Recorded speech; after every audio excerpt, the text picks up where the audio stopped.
The 8th of November 2024. That weekend was terrible. Yams remained distant and didn't call or even send a text all day Saturday. Not that I really noticed. Because my hands were full with Ma. She had a really bad day looking online trying to find a job when there didn't seem to be anything good available. Then I caught her on the phone with Daichi, asking him if I could just do a few readings a month. And he'd blown a gasket. I could hear him yell at her all the way across the room. After a few minutes, she slammed the phone down and headed straight for her stash. Ma, I snapped once I saw her filling the big plastic cup. I couldn't take it anymore. If you're going to get a job, don't you think you should try and cut back a little? She glared hard at me. And before I knew it, we were yelling at each other. Getting angry had never gotten Ma off the bottle, but I couldn't help it. I yelled and yelled at her, and then I threw my hands up and headed upstairs. When I came back down a few hours later, I realized she'd left. I checked the pantry, and sure enough, all the vodka was gone, which implied she'd taken off to replenish the stock. But by 7 o'clock, she still wasn't back, and I had a bad feeling. I went to the front window and peered out. I hadn't seen that familiar black sedan all day. It seemed that my least favorite agents took Saturdays off. Next, I checked the garage, and thankfully, Dad's vintage T-Bird was still inside. Neither one of us was allowed to drive it because we couldn't afford the insurance after Ma got her second DUI and lost her license. But Ma refused to sell it even though we really needed the money. She and Dad had had their first date in that car, and I think she was convinced that someday she'd get her license back and come up with the money for the insurance and be back to driving it again. Still, I knew that sometimes, when she was really missing Dad, and she was sick of taking the bus everywhere, she would sneak out and take it for a spin. It scared me because Ma was never sober. She woke up and the first thing she did was pour vodka into her morning coffee. All those agents had to do was call the cops. And Ma would go to jail and CPS would be back at our door. Daichi called my cell as I was pedaling up and down the dark streets looking for her. I can't find Ma, I confessed as soon as I answered the call. I heard him sigh on the other end of the line. I knew he was pretty tired of conversations like these. And I'd gotten better about not calling him in recent years. How long has she been gone? I blinked hard. It wasn't just the cold misting up my vision. I'm not exactly sure, but I think she left sometime after 1. Did she take the car? No, it's still in the garage. Where are you? I braked and came to a stop. I was near the park about a mile from my house. I'm out looking for her. There was a pause. Then Daichi said, "It's not even 8 o'clock, Shoyo. She's probably at some bar. And she'll find her way home just like she always does. Go back to the house and get warm." I looked up and down the street, my eyes searching for Ma in vain. I knew most of the bars she liked to go to, all within a bus stop or 2 of the house. But I'd been by them and she wasn't there. "Shoyo?" Daichi said. "You there?" "She doesn't have her coat, Daichi." I could feel myself getting emotional, and had to swallow hard simply to talk. I felt guilty about our argument. And I was so tired of this. I wanted Ma to see how tired I was. How worried I was. How afraid. I wanted her to choose to look out for me for a change. I wanted her to stop pulling stunts like this. Because I knew that she knew they were really hard on me. Daichi sighed again. "Shoyo," he said gently. "I'm more worried about you riding around in the dark than I am about your mom. Go home, bud. I'm all the way over in Jersey tonight. But I'll drive up in the morning and we'll have a talk, okay?" I nodded, even though he couldn't see me. I was too choked up to reply. "I'll be there around 10 and we'll grab breakfast," Daichi was saying. In the background I heard a woman's voice. "Listen, I gotta go. As long as Cheryl's not behind the wheel. She'll be okay, she always is. Go home, take a bath, and get warm. I can hear your teeth chattering." And then he was gone. I tucked my phone into my pocket and again looked up and down the street. And that's when I noticed something weird. Far down the street, I could hear the faint rumble of an engine. But all the cars parked along the curb had their headlights off. The light from the lone streetlight at my end didn't let me see into any of the cars. so it was impossible to tell if someone was inside one of them. But I had the prickly feeling that I was being watched by someone other than Ushijima and Sugawara. When I got to the next intersection, I paused at the stop sign and heard that slight rumble behind me again. A quick backward glance revealed a large pickup truck moving toward me with its lights off. As I stared, the truck pulled over to the curb and sat there idling again.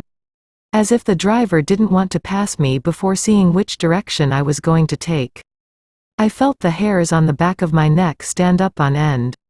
Pushing off, I turned right and rode hard up the hilly street. Behind me, I heard the engine rev, and I knew the pickup had pulled away from the curb and was coming after me. I pumped hard up the hill, and at the intersection, I turned the bike around in a tight loop and raced to the right to hop the curb onto the sidewalk. Crouching low, I pedaled for all I was worth and darted past the truck. Gaining momentum on the downward slope, I caught only a blur of movement within the cab of the truck as I whizzed by. Pumping hard again at the bottom of the hill, I rode my bike back across the street, racing through the metal archway that marked the park's entrance. Looking over my shoulder, I saw the pickup finishing its awkward turn at the top of the hill. And that's when its headlights finally came on. I knew without a doubt that I was in trouble now because the truck roared down the hill. Heading straight for me, I faced forward again and pedaled as fast as I could, at last moving past the concrete barriers that kept vehicles out and marked the beginning of the trail. The ride immediately got bumpy, forcing me to focus in the dim light of my headlamp on the terrain. But I didn't slow down. Because I had to focus on the dirt path, I couldn't lift my gaze away to look for the truck, so I kept my ears pricked for the roar of its engine. And I could still hear its loud rumble keeping pace with me in the distance. I was certain the driver was tracking my escape, intent on cutting me off at the opposite end of the park. My mind whirred, what should I do? There was nobody in the park to help me, and if I stopped pedaling to dial the police on my cell, the driver could also stop, race across the lawn, and nab me before I was even done with the call. Then I had a sudden insight. As I started to pass a large clump of evergreen trees, I reached down to click off my headlamp. I lost sight of the path and braked slowly until I came to a stop. Huddling next to the largest tree in the cluster, listening hard, I heard the slight squeak of brakes and then the low rumble of the truck in idle. I gathered my courage and stepped off my bike, running it in a straight line directly in front of the trees, keeping them between me and the pickup as I headed through the grass toward the street I'd been on when Daichi had called. It was then that I heard the rumble of the engine pick up and the truck moved on at a rapid pace again. I wanted nothing more than to jump on the bike and pedal for the street, but I couldn't see the ground clearly. If I hit a log or a rock, I'd be toast. I settled for trotting the bike quickly across the open field, stumbling a few times as my feet met with uneven terrain. At last I came out onto the street and quickly mounted the bike again. At the top of the street, I moved right over to the first house I came to and huddled in the shadows next to a garage. At the entrance to the park the truck appeared again, moving along slowly while the driver hunted for any glimpse of me in the park. After it passed, I stepped out of the shadows and raced in the opposite direction, which was also the way home. Once I was safely up the drive, I didn't even put the bike away. I simply leaned it against the garage and bolted for the back door. I'd left it open because I didn't know if Ma would be able to get her key into the lock if she came home. But once I was through the door I slammed it shut and threw the dead bolt. Then I leaned against it and tried to catch my breath. Finally, I pushed away from the door and was about to head to the front window, when I tripped over something on the kitchen floor. I heard a muffled grunt. Scrambling backward in the dark, my heart racing, I flicked on the lights and saw Ma sprawled out on the floor. Her clothes bunched up around her. She mumbled something incoherent. Then she settled into a soft snore. I stared at her for a long moment waiting to catch my breath. When I wasn't so panicked I turned off the lights again and made my way to the front window to peek through the curtains. The street was empty, no sign of the truck anywhere. And no black sedans parked on the street, either. Next, I went into the bathroom and peeked out the small window on the side of our house. There was no one lurking outside, but I could see Mrs. Duncan in her kitchen doing the dishes. Seeing her helped calm me down. And at last I moved back toward the kitchen. My eyes were adjusted to the darkness by then, and I could see Ma's sleeping form on the linoleum floor. I felt a sudden and unexpected surge of anger. I was so sick of all this that I wanted to scream. But I didn't. Instead, I dutifully got her to wake up enough to get her to the couch. And I put her to bed. "Love you, baby," she slurred after I tucked the Afghan around her. "Then why won't you stop drinking?" I whispered. She didn't answer, so I turned to the stairs. In my room, I tried to decide what I should do about the truck. I thought about calling Daichi and telling him about it. But he'd only get upset and tell me to call the police. I knew I couldn't do that because they'd come to the house. Take one look at Ma. And then we'd have CPS to deal with. And didn't I already have enough trouble on my hands? I shuddered at the memory of being so scared in the park. And not knowing who was after me. Downstairs, Dad's clock began to chime and I sighed, wishing he were here and could chase the boogeyman away. By the time I crawled into bed, I'd decided to tell Daichi about it in the morning when Ma was sober. Maybe he could even be there when the police came to take my statement. That way they'd know there was a responsible adult in the house. And I could report the incident without worry. It seemed like the only way to go without bringing myself a whole lot of extra trouble. The next morning I met Daichi at the curb. I wanted to avoid having him go into the house. But he was on to me. He got out as I was trying to get into his car. And eyed me across the roof. "Where's your mom?" "She's inside. Asleep." Daichi's lips pressed together. And he marched up the drive. I trailed behind him, wishing I didn't have such a screwed up life. I stood in the kitchen by the back door while he had a look at Ma. Cheryl, I imagined him standing over her. That look of disgust on his face that he didn't even try to hide anymore. I heard Ma mutter something. And I figured she was trying to roll away from Daichi. "Cheryl," Daichi repeated, more sternly this time. "We need to talk." Ma didn't reply. Which was typical. "This is getting untenable, Cheryl. Scott would never want Shoyo to grow up like this," I heard Ma then. Loud and clear. "Go to hell, Daichi." I bit my lip. I wanted Daichi to come out of there. I wanted him to take me to breakfast and to tell me a story about my dad when they were kids. A story that maybe I hadn't heard before. I didn't want him to come back around the corner looking so disgusted and mean that he looked less like my dad and more like a total stranger. Daichi tried to talk to Ma a few more times. But she wasn't taking the bait. And at last he came into the kitchen again. "Come on," he growled angrily, moving past me and out the door. I hustled after him. Daichi drove in silence to a local breakfast joint in downtown Jupiter. The place was crowded, but Daichi flashed his smile at one of the waitresses and she got us a booth. After we took our seats, he started in. "I want you to think seriously about coming to live with me." I stared hard at the menu. "It's not safe living with her like that," he continued, with a pang of alarm. I knew right then that I could never tell him anything about what had happened the night before with the truck in the park. "She always has a harder time in the fall," I said defensively. He didn't say anything, so I finally picked my chin up out of the menu. He was looking at me with a mixture of sadness and determination and something else that looked a lot like guilt. "If your dad were alive today, he'd never let you live like this." "If Dad were alive today, she wouldn't be like this," Daichi winced. But I wasn't sorry I'd said it. And then he seemed to soften. "Kid," he said, reaching out to put a hand over mine. "I only mean that I want you to remember that when you're ready. My place is your place. Okay?" I gave him a crooked smile. "That's the last thing you need. What'll all your girlfriends think?" Daichi grinned. "They'll think what a good uncle I am to take care of my brother's kid. And then they'll want to marry me even more." I rolled my eyes. Daichi had a new girlfriend every month. And he was always complaining that they all wanted him to settle down. Daichi wasn't the settling down type, even I knew that. And I was only 16. After breakfast, Daichi dropped me off back at home. and I went in to face the music. Ma was up and filling the living room with smoke. "Why does my face hurt?" she asked, rubbing the side of her cheek where it had been resting on the linoleum when I found her. "Don't know. Where'd you go last night?" Ma scowled, scratching her matted hair. "Can't remember. So what did Daichi want to talk to you about?" I sat down in Dad's old leather chair.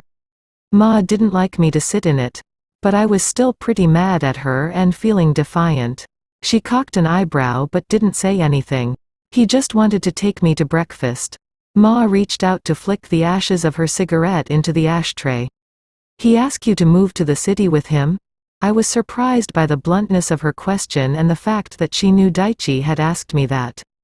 I decided if Ma wanted to be honest, so could I. "Yeah." She took a drag on her cigarette.